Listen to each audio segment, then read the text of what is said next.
بسم اللہ الرحمن الرحیم۔ یہ بیان چل رہا ہے اس بات کا کہ منی پاک ہے یا ناپاک۔ اس سلسلے میں جو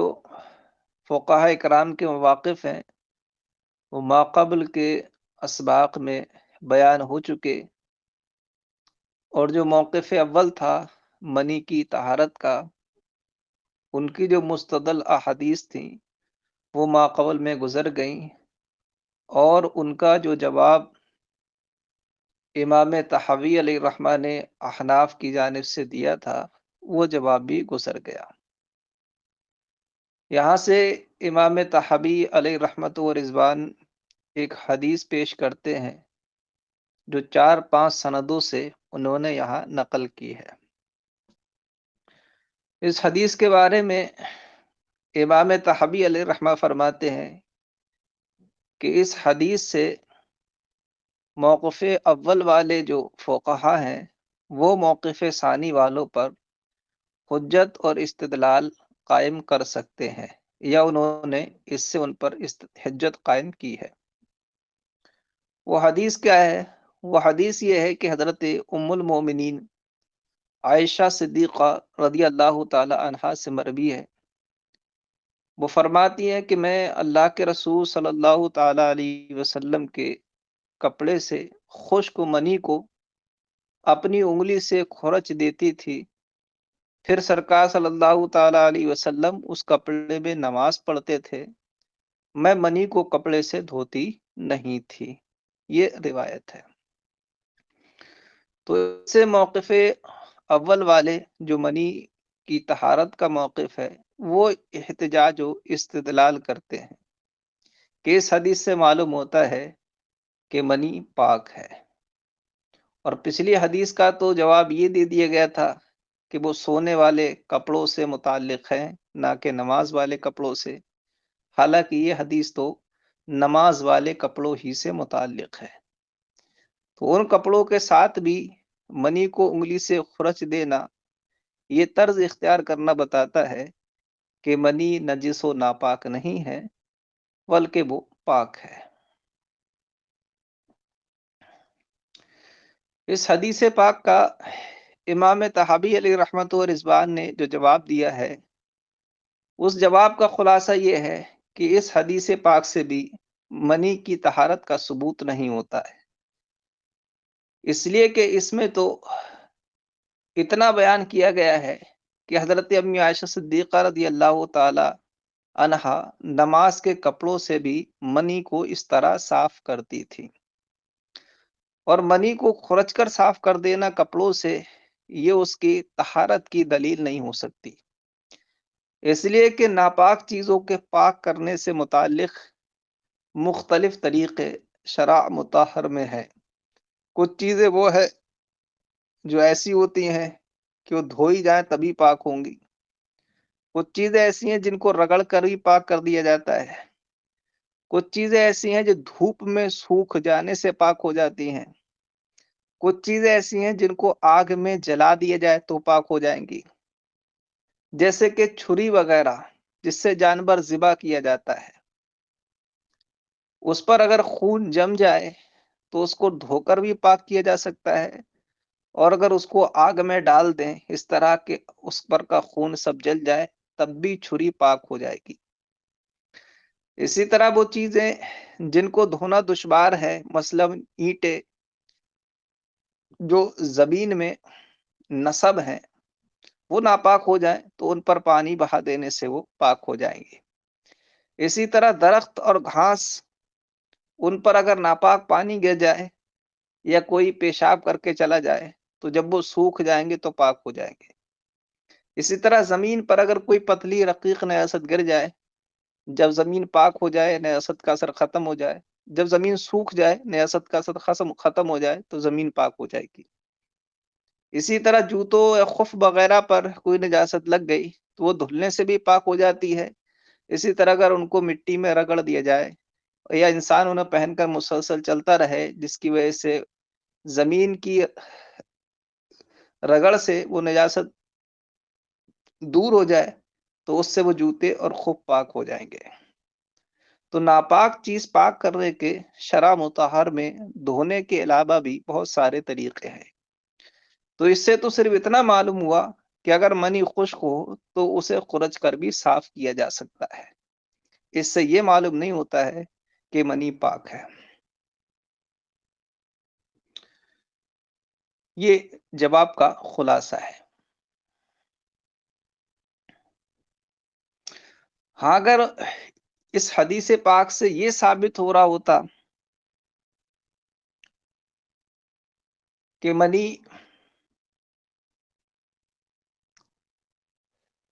باقاعدہ نجس تھی، اس کے بعد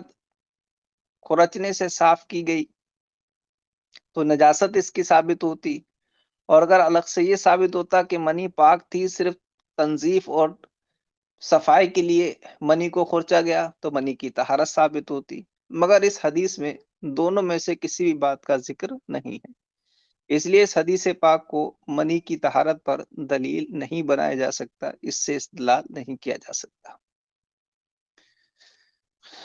عبارت دیکھیے،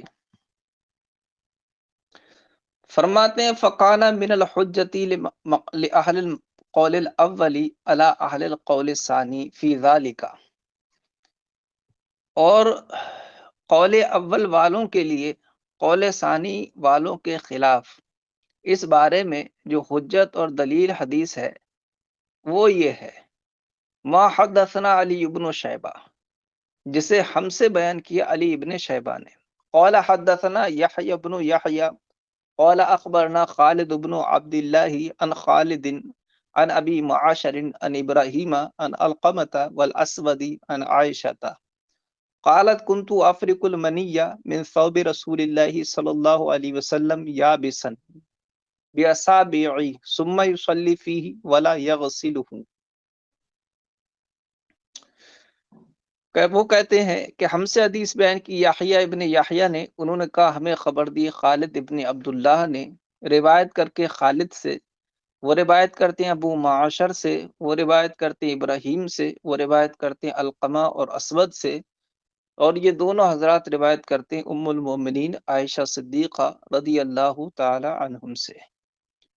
انہوں نے فرمایا کہ میں منی کو خرچ دیتی تھی اللہ کے رسول صلی اللہ تعالی علیہ وسلم کے کپڑوں سے جب وہ خشک ہوتی، بِأَصَابِعِ اپنی انگلیوں سے، ثم یصلی پھر حضور اس کپڑے میں نماز ادا فرماتے، ولا یغسلہ اور اس کو دھوتے نہ تھے۔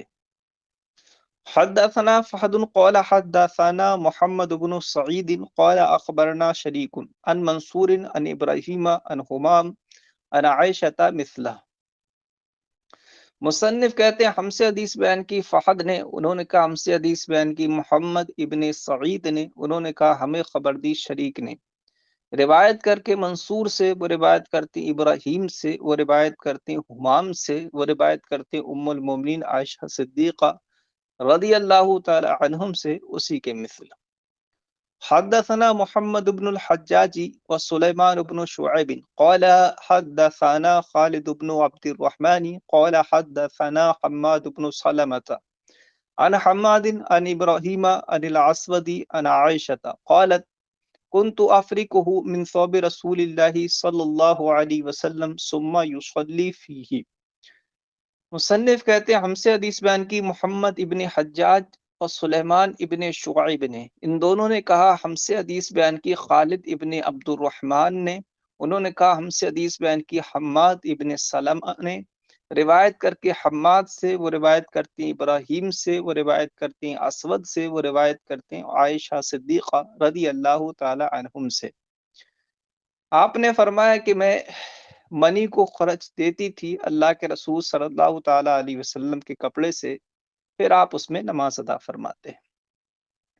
حدثنا ربيع المعزن قال حدثنا اسد قال حدثنا قزعة بن سويد قال حدثني حميد العارج وعبد الله بن ابي نجيح عن مجاهد عن عائشة مثله۔ مصنف کہتے ہیں ہم سے حدیث بیان کی ربیع معزن نے، انہوں نے کہا ہم سے حدیث بیان کی اسد نے، انہوں نے کہا ہم سے حدیث بیان کی قزعہ ابن سوید نے، انہوں نے کہا مجھ سے حدیث بیان کی حمید عارج نے اور عبداللہ ابن ابو نجیح نے روایت کر کے مجاہد سے، وہ روایت کرتے ام المومنین حضرت عائشہ صدیقہ رضی اللہ تعالی عنہم سے اسی کے مثل۔ حدثنا نصر بن مرزوق قال حدثنا آدم بن ابی ایاس قال حدثنا عیسی بن میمون قال حدثنا القاسم بن محمد عن عائشہ مثلہ۔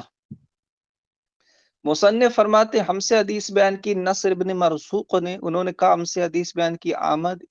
ابن ابو ایاس نے، انہوں نے کہا ہم سے حدیث بیان کی عیسیٰ ابن میمون نے، انہوں نے کہا ہم سے حدیث بیان کی قاسم ابن محمد نے، روایت کر کے ام المومنین عائشہ صدیقہ رضی اللہ تعالی عنہا سے اسی کے مثل۔ مصنف کہتے ہیں قالوا ففي هذه الاثار انها كانت تفرق المني من ثوب رسول من ثوب الصلاة كما تفرقه من ثوب النوم۔ ان فقہا نے فرمایا تو ان آثار میں یہ بات موجود ہے کہ آپ منی کو خرچتی تھیں نماز کے کپڑوں سے، اسی طرح جس طرح منی کو نیند کے کپڑوں سے خرچتی تھیں۔ امام طحاوی یہاں سے فرماتے ہیں ان کے جواب میں، فرماتے قال ابو جعفر ولیس فی ھذا عندنا دلیل علی طہارتہ۔ امام طحاوی نے فرمایا کہ اس حدیث میں ہمارے نزدیک منی کی طہارت پر کوئی دلیل نہیں ہے۔ فقد يجوز ان يكون كانت تفعله به هذا فيطهر بذلك الثوب والمنی فی نفسه نجس، کیونکہ ممکن ہے کہ آپ منی کے ساتھ یہ کرتی ہوں اور اس سے کپڑا پاک ہو جاتا ہو، جبکہ منی فی نفسه ہی نجس اور ناپاک ہی ہو۔ کما قد روی فیما اصاب النعل من الاذى، جیسا کہ روایت کیا گیا ہے اس میں جبکہ نعل چپل اور جوتے کو کوئی گندگی پہنچ جائے تو اس میں روایت ہے کہ خرچ دینے یا پونچھ دینے سے وہ پاک ہو جاتے ہیں، لیکن وہ چیز فی نفس ہی ناپاک اور نجس ہی رہتی ہے جو اس پر لگی ہے۔ اس بارے میں روایت آئی ہیں حدثنا فحد قال حدثنا محمد بن کثیر قال حدثنا اوزاعی عن محمد بن عجلان عن سعید المقبری عن ابی ہریرہ قال قال رسول اللہ صلی اللہ تعالی علیہ وسلم اذا بتیا احدکم الاذى بخفه او بنعله فطهورهما التراب۔ مصنف کہتے ہیں ہم سے حدیث بیان کی فہد نے، انہوں نے کہا ہم سے حدیث بیان کی محمد ابن کثیر نے، انہوں نے کہا ہم سے حدیث بیان کی اوزاعی نے محمد ابن عدلان سے روایت کر کے، وہ روایت کرتے ہیں سعید مقبری سے، وہ روایت کرتے ہیں حضرت ابو ہریرہ رضی اللہ تعالی عنہم سے، آپ نے فرمایا کہ اللہ کے رسول صلی اللہ تعالی علیہ وسلم نے فرمایا کہ جب تم میں سے کوئی گندگی کو روند دے، گندگی کو روند دے مطلب یعنی گندگی پر چل جائے، اس کے اوپر سے گزر جائے، جب تم میں سے کوئی گندگی پر سے گزر جائے، گندگی کو روند دے بخف ہی اپنے خف سے او بنال ہی یا اپنی جوتی چپل سے، فطہورہما تراب، تو ان دونوں کی پاکی وہ مٹی ہے، یعنی مٹی پر چلنے یا پونچھ دینے سے وہ پاک ہو جاتا ہے۔ قال ابو جعفر، امام ابو جعفر طحاوی فرماتے ہیں فقان ذلك التراب يجزئ من غسلهما وليس في ذلك دلیل على طہارت الاذى في نفسه۔ فرماتے ہیں تو یہی مٹی جس کا حضور نے ذکر کیا یہ ان دونوں کے غسل کی جانب سے کافی ہو جائے گی، یعنی جوتے چپل اور خف کے غسل کی جانب سے یہ مٹی سے پونچھ دینا یا اس پر رگڑ دینا کافی ہو جائے گا۔ ولیس فی ذلک دلیل علی طہارت الاذى، حالانکہ اس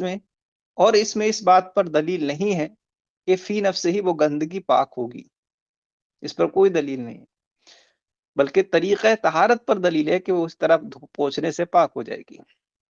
ولیس فی ذلک دلیل علی طہارت الاذى فی نفسہ، اور اس حدیث میں دلیل نہیں ہے اس گندگی کے فی نفس ہی پاک ہونے پر۔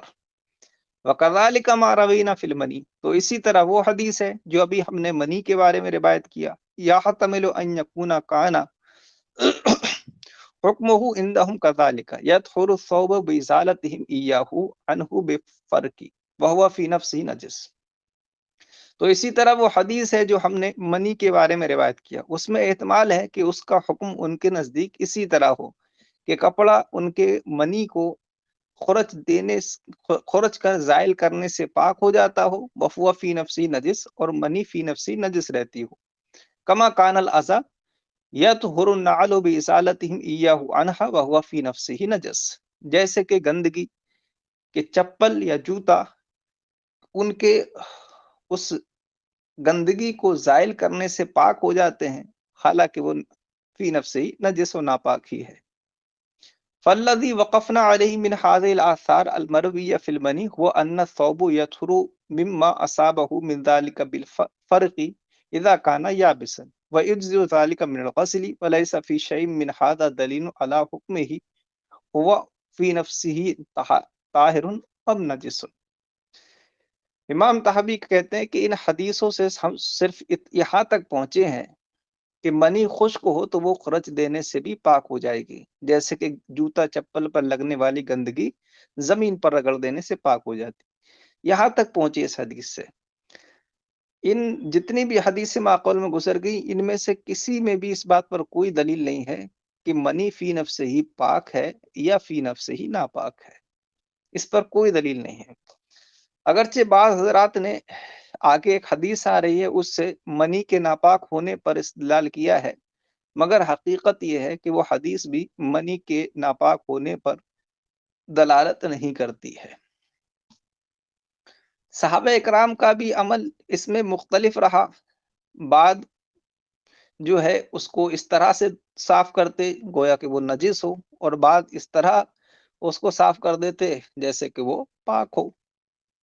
تو صحابہ کرام کا بھی عمل اس میں مختلف رہا۔ تو خلاصہ یہ ہے کہ احادیث سے منی کی طہارت یا نجاست کو ثابت کر پانا